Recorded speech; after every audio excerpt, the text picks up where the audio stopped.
আগামী বছরের ফেব্রুয়ারির প্রথমার্ধে ত্রয়োদশ জাতীয় সংসদ নির্বাচন আয়োজনে প্রস্তুতিতে ব্যস্ত নির্বাচন কমিশন।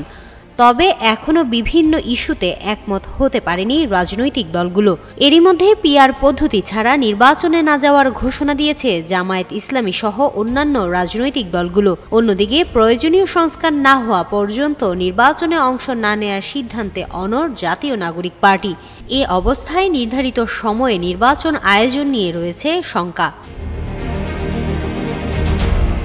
এছাড়া কার্যক্রম স্থগিত হওয়া রাজনৈতিক দল আওয়ামী লীগও বিভিন্ন কৌশলে নির্বাচনী প্রক্রিয়া বানচালের জন্য একের পর এক পরিকল্পনা করে যাচ্ছে বলে গোয়েন্দা তথ্যে উঠে এসেছে।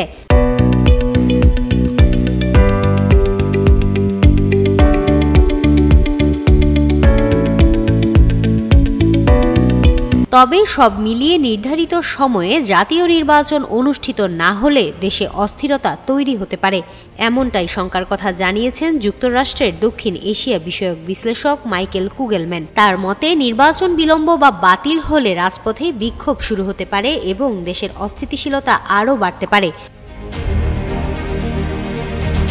যুক্তরাষ্ট্রভিত্তিক আন্তর্জাতিক সাময়িকী ফরেন পলিসির সাউথ এশিয়া ব্রিফে তিনি লিখেছেন, জনগণের জন্য ফেব্রুয়ারি নির্বাচন একটি স্বস্তির বার্তা হতে পারে, কারণ সাধারণ মানুষ দেখতে চাইছে নির্বাচনী পরিকল্পনা সঠিক পথে এগোচ্ছে।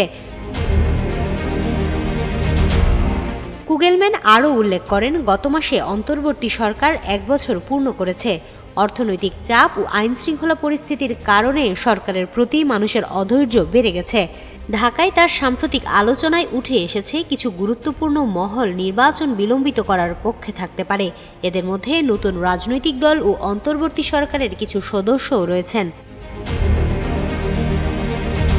তবে সেনাবাহিনী, অন্তর্বর্তী সরকারের প্রধান ডক্টর মোহাম্মদ ইউনূস সহ অন্যান্য গুরুত্বপূর্ণ অংশীজন নির্বাচনে অনুষ্ঠানে প্রতিশ্রুতিবদ্ধ বলে তিনি জানান। কুগেলম্যানের মতে নির্বাচন না হলে রাজপথে বিক্ষোভ এবং তার ফলে অস্থিতিশীলতা বাড়ার উচ্চ ঝুঁকি রয়েছে।